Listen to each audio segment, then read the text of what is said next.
when your freedom is stolen, and those who return it are no longer alive to thank. May 10th, 1940. Hitler's forces shatter more than 100 years of peace in Limburg, Netherlands. For 4.5 years, terror reigns.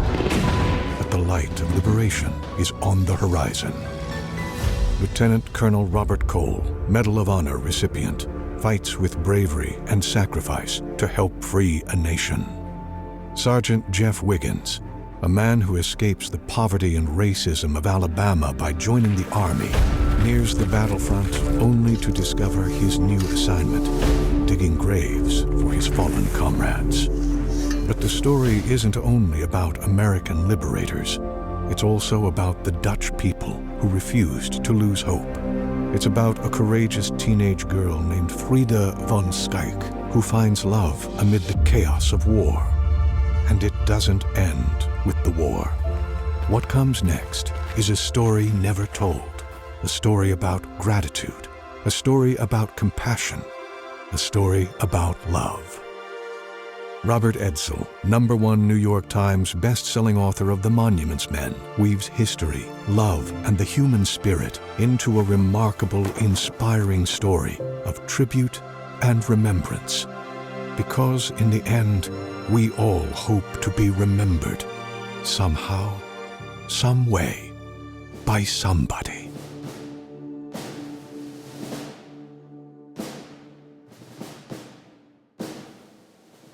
Greetings, Jeff. Good morning, Robert. Thanks for joining me this morning. How are you?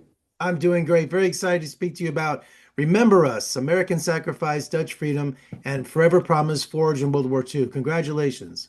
Thank you very much. Now, your latest book, does it specifically focus on the Dutch struggle of occupation during World War II? The Dutch had really two different experiences. The people in the North went through what they call a hunger winter, which lasted until May 1945. But because of Operation Market Garden in the southwestern portion of the Netherlands, and primarily because of General Eisenhower's desire to try and end the war in December 1944, this area that we're focused on, the South Limburg province of the Netherlands, which is a narrow strip that's only 25 miles or so wide, butts right up against the German border. In fact, this is where World War II in Western Europe started, when the German tanks roll across the border into this area known as South Limburg province, Maastricht, Margraten. And that's really where the battle takes place. And those are the people that were focused on, the Americans that battled through that area, and then some of them in our book who are buried there.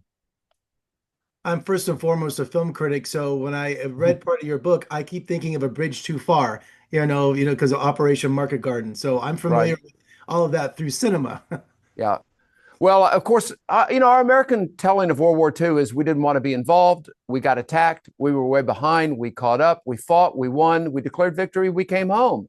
But for 405,000 Americans that wouldn't come home, and the millions of family members, their lives would never be the same. And that's where this book, I think, really opens a new understanding of going into the homes of the family members and describing what that experience is like for the brothers and sisters and young wives, family members that experience this loss. And that understanding of the loss inside the homes was the reason the Dutch created this adoption program where local people volunteered to watch over the grave of an American soldier that was buried there.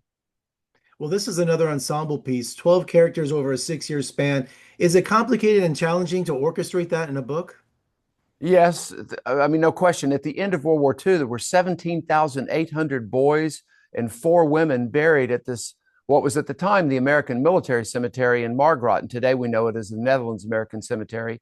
How do you tell 17,000 stories, much less 170 or 17? So we picked 12 of what I felt like were the stories that all fit together, but you also show the diversity of the United States. You have a pair of brothers who are twins, actually, who are both pilots and allowed to fly in the same plane. Medal of Honor recipient with the 101st Airborne. Black gravediggers who had the horrific job of burying their fellow soldiers. So we try and provide just an extraordinary experience to understand who these men and women were that risked their lives to go and create this freedom. And then, of course, some of them, not all of them, don't make it, and they're buried at the cemetery. And we tell the story that has not been told about this high moment of humanity when the Dutch are determined to find an answer to the question, how do you thank your liberators when they're no longer alive to thank? Letters, diaries, historical records. Could you hear their voices in your head while putting this book together? Well, I not only hear their voices, but I found some of the people that lived through this time. And I tell the story really through the experience of two women, one of whom I knew for the last 8 years of her life, who tearfully described for me, the experience of seeing the first American tank turret come over the hill. And it was when she realized that we're free. After 4 years, 4 months, and 4 days of German occupation, we finally have our freedom back. And that was the motivation for all of them for this undying loyalty to the Americans, because they did not like being occupied. They had been neutral during World War I, and they had known freedom for more than 100 years. The other woman I introduced in the story is a woman named Emily, mother of 12, who had an extraordinary understanding about loss, having had miscarriages, and actually her mother died giving birth to her. And she wanted to make sure that American families knew that we will watch over the graves of your loved ones like our own forever. And they've been doing it now for 80 continuous years. Well, freedom has a price, and they paid for it.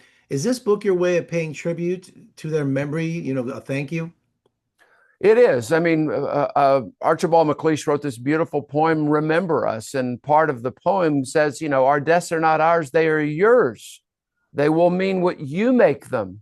We leave you our deaths, give them their meaning. So what is the meaning? I mean, we talk about in military today, we never leave anyone behind. But to what end if we forget about them?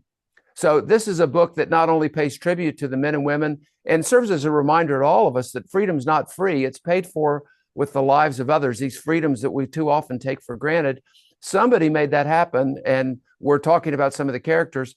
And also, as I said, this high watermark for civilization, the humanity of the Dutch to do something nobody else has done, create this grave adoption program that here 80 years later has 1,000 people on the waiting list to become adopters, even though the turnover's maybe 20 to 30 per year, because they knew a lot of these boys. They were stationed there, and they were determined to make sure no one ever forgot about them and no one ever forgot about what it was that they did.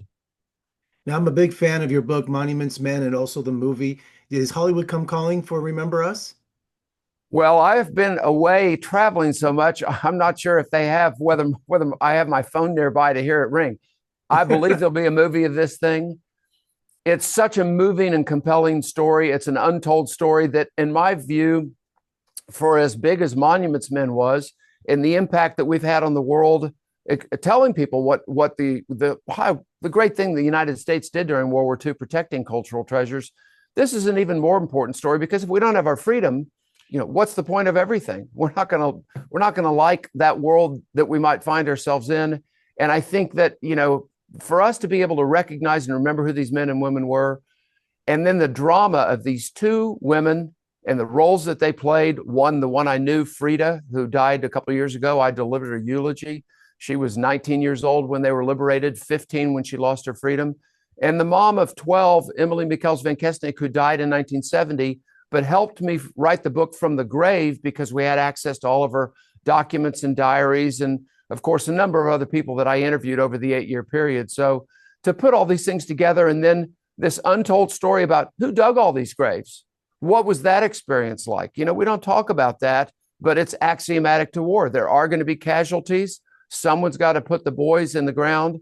And the fascinating thing about this cemetery, 17,800 Americans buried there at the end of World War II. There are 13 boys from Nevada that are buried there today. So every community in the United States has a connection. There's someone from every state, the District of Columbia, and that's a really important part. There's just no part of the country that doesn't have a connection to this story.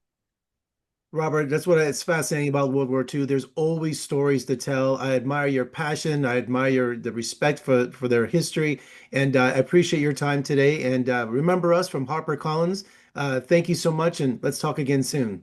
Thanks, Jeff.